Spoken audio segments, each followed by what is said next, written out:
Hi, this is Us Fans. Welcome back to Tori Talks TV. I'm Tori. And I'm Dr. S. In this video, we'll be discussing This Is Us Season 6, Episode 7. This episode is called Taboo, only one of my favorite games ever to play. But unfortunately, this is our last Pearson Thanksgiving. How are you feeling about that?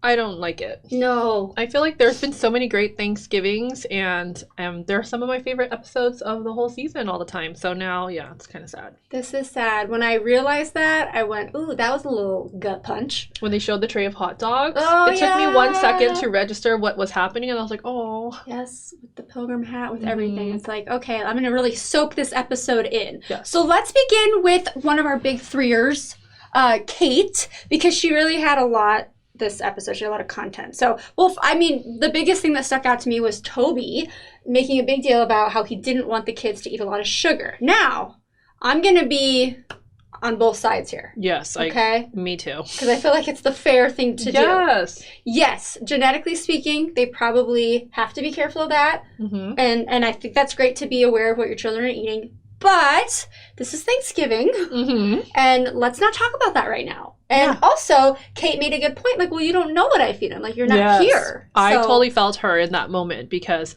he was acting like he's the only person who thought about these things. And obviously, this has been a major concern for her whole adult life. Mm-hmm. So, yeah, I saw both sides. Oh, yeah. I totally got both sides. Mad. It was a personal struggle for each of them. They met in the same, in the group where they were trying to lose weight together. Yes. So it made sense, and they just disagree on how to go about things. Yeah. But yeah, you're feeling the disconnect, aren't you, of Toby and Kate? Yeah. Because we already know, but now we're like really seeing it's in our face. And it's not that hateful. It's not so bad. No, they snap at each other, which I don't think either of them like that, but they're aware of it. Yes. So I'm hoping that it just becomes they part on irreconcilable differences, and it's not ugly. I don't think it will be. I really, just based on these interactions alone, because it's not friendly, but it's not awful. But we don't know still how the smoker blows up in people's. We still don't know. Yeah. We really don't know.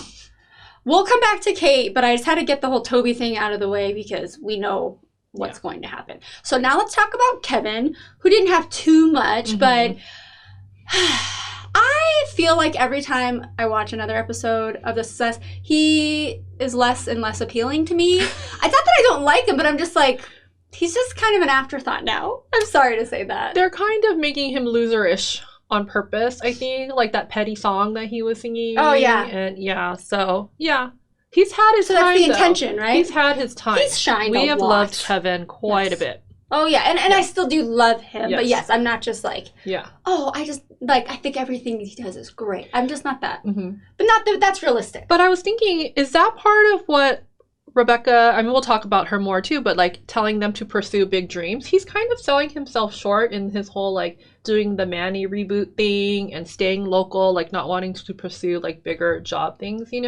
So maybe he's kind of like selling himself short and just. That's a good point, and that could be what she's talking about. But I finally feel like the best thing coming out of this is Kevin is choosing people over himself now. Like, he's done that his whole life. Mm-hmm. He's finally choosing family over his career, and he's playing it safe with the Manny so that he can provide this house for his, the compound, his Pearson compound. I love that he wants to do that for us. That's like your dream. That's what I want to do. Yes. We talk about it all the time, and I'm like, I get you, Kevin. So I understand. I love that. Where he's going. I would like a wing. Oh, wait, you will get one, obviously. Yes, and then Randall doesn't have too much either, but I just want to point out that I understand him documenting everything. Yes. Because his mother's memory is going, and these memories are going to, not be the same pretty soon. And I was like that with my dad who passed away, and he was old, and I knew that I had to, like, soak up every little memory I could. So I still have voicemails from him. I still have videos. Yeah. So I totally understood what he was doing there. Yeah, I get it too. And then I think what took it over the edge for me though was when he was then there looking at the pictures. Yeah. Like, okay, capture it, go look at it later. And then be in the moment. But be in the moment, yeah. So kind of an in-between. But because he was all in the camera, like on the phone all the time, I think that was the overboard. Yes. And then Beth, who always steals the show, even though she wasn't in much of this episode. Adult Beth, well, they're both adult Beth, but, present day Beth. When she says the Pearson's epitaph will be, and I'm going to quote it. Yes. Lovely people, cried a lot, dramatic as hell, Thanksgivings. Yes. I agree. I was going to mention that as well, because then we see Beth throughout the eras experiencing Thanksgiving with them, going back to the past, and I was like, yes, they are so dramatic. They really are, but that epitaph, lovely people cried a lot, dramatic as hell Thanksgivings, that is This Is Us. You just summed up. If anybody wants to know, what'd you feel about it? Just say that. Yes. Just repeat that to them. So she just summed up 6 seasons with just one little line. Okay, so she's great. Always great. And her little like comments that she makes like every damn year with these Pearsons, I can't get enough of it. Okay, but now we're going to talk about the heart of this episode is Rebecca. Yes. And we'll begin with little Rebecca, where she's watching her mom make the famous sugar pie, and her mom already is grooming her to be aware of her weight and what she consumes. So I think that's a generational thing. I mean, I'm always trying to see both sides, but obviously it's not a very healthy habit to start. And then there's when Rebecca she's with Jack, they're like engaged, and then she invites her parents over, and there's this whole secret ingredient or whatever that she can't know about. But yeah, she kind of rebels against her mom. Yeah. And she's just like shoving her face. It was so interesting to see that whole rebellion through feeding yourself, like eating whatever you want to eat, right? Because even though it doesn't seem like Rebecca ever struggled with her weight, Kate kind of dealt with feelings the same way, but unfortunately, they don't have the same body type. Yeah. And so, because little Kate or younger Kate, she knows that Randall notices that she gained weight. When she tries not to take the sweet potatoes, she's like, forget it. And she just goes. So that was a little parallel. Yeah. Yes. So, but I really thought it was endearing when she's like against her mom and she's so mad at her. But then when she finds out that Jack spilled the beans, like she was, she said that she was moving. Yeah. And then she's like, Jack, how could you do?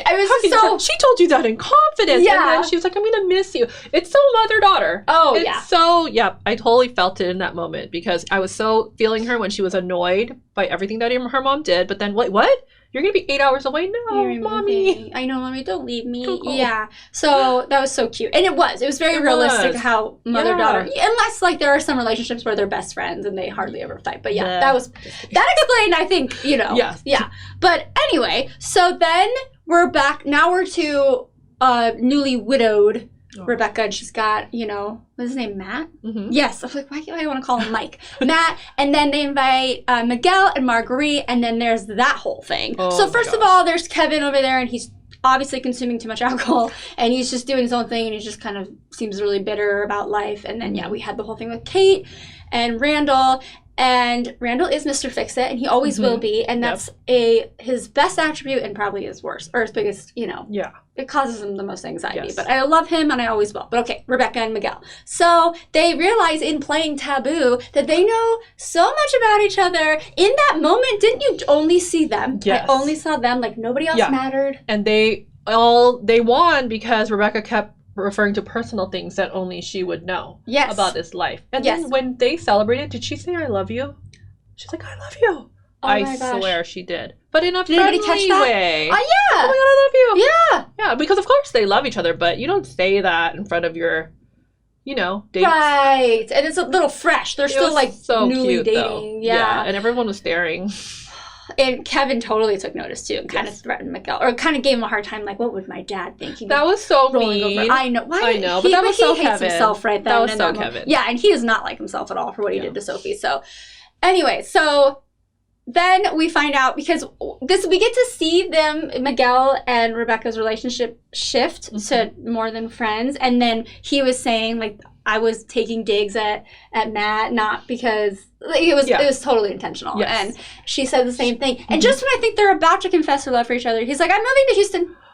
We have a problem. And then she cries all night long. Okay, so is this going to be like when they get together? Because I feel like it's not, right? There's going to be time pass. Time's probably going to pass, and then they're going to get back. Because we've got some decades. We do. Yeah, that's true, because we don't know how. We don't know when they got. We don't know when. No, this could be just a close call. Yeah, because he's got to. That's true, because he's moving to Houston to be closer to his kids, so that we probably have to develop that a little bit before he comes. Yes, you're right. So it probably will be a little further down the road. But who is there to comfort her is Kate. Yes, that was so sweet. Yes. Oh my gosh. I love the mother-daughter moments this season. They've been so sweet. Yes, definitely. So then when Rebecca is now present day, she calls a meeting, or she says that we need to call a meeting after with just the big three and Miguel. And then this is where she's talking about her end of life decisions. And this is where everybody, her kids, the viewers, all had to finally face the reality that this is coming. Like, she's talking about end of life decisions that, like, I mean, it was so heartbreaking to watch, and I have to say, Mandy Moore has never been better. Her acting was so good. I was a hospice nurse, and these end-of-life decisions, that's how it goes a lot of the time. It's like, Miguel gets to make the choices, you know, and you will live your life, and you will not, like you were saying about that. Yeah, that was so good, and it's very rare that I will actually cry. I'll feel it like I want to, and I swear I cried. I was like, oh, because, that's so sad. Yeah. Oh my gosh, I know. I was crying. That conversation. And the kids staring at her, Randall, Kate, Kevin, all in they're 40 now, right? 40 something. And they're staring at her like a little kid, like their mommy just said something really like, now I have to tell you something. Like, but like, and I have to say, Sterling K. Brown always with his little looks and his little tear. The tear, I know. It's so loud. It's so quiet, but so loud. I know you just want to comfort him, right? He moved me the most. I don't know how he does that, but yes. So it is time for everyone now to accept it. And then she says, if for some reason Miguel is not there to make the decisions, she's going to appoint somebody. Before she said it, did you know who it was going to be? I did. I did too. Yep. Because of the build-up this whole season. Yeah. And we see it. Yeah, totally. And when she tells Kate why she chose her, and she said, "You're my best friend, and always has been you." I was bawling. It was so sweet. That's like the best gift she could give to her before her memory goes. To be like, it was always you. You're my best friend. Oh my gosh. Kate will... That's, like, one of the most important things to happen to her. Well, then they were there. I was thinking about that. They were there. Like, you know, the boys moved out of the house, and Kate stayed with her. And so they were, like, through the toughest times after Jack died, like, together. It's always the girls, no. Typically. But, yeah. And then she whispers the secret ingredient to her, right? Doesn't she? Or no, to Jack. She whispers it to Jack, right? Is that what it is? I Is don't it Jack? know. I'm, like, trying to remember who. There was a lot of whispering. Oh, no. She said, I'll tell you when you're older. Oh. That's what it is. Yeah. Anyway, so cute. All of this mother-daughter stuff is really... nourishing for my soul. It's so sweet. But yeah, we will now get 10 episodes in a row until the end of this. So it'll be in May that this ends. But no more breaks, which is really good because you pull us out of the Pearson environment and then we go, wait, what? And but now we are in it. Okay, 10 in a row, I'll take it. It's a home stretch. That's it though. That's it. Oh my goodness. And then we're done. Yeah. But I know they're going to do well. I know this is going to be... They're not going to disappoint us. It's not going to be a Game of Thrones thing. Sorry. Too soon? Nope. Okay. We're ready. We're ready to see how this plays out. I'm so excited. Yes, me too. All right. Let us know what you thought of this episode of This Is Us. Please comment below and like and subscribe. And we will see you next time. Thank you for watching. Bye-bye.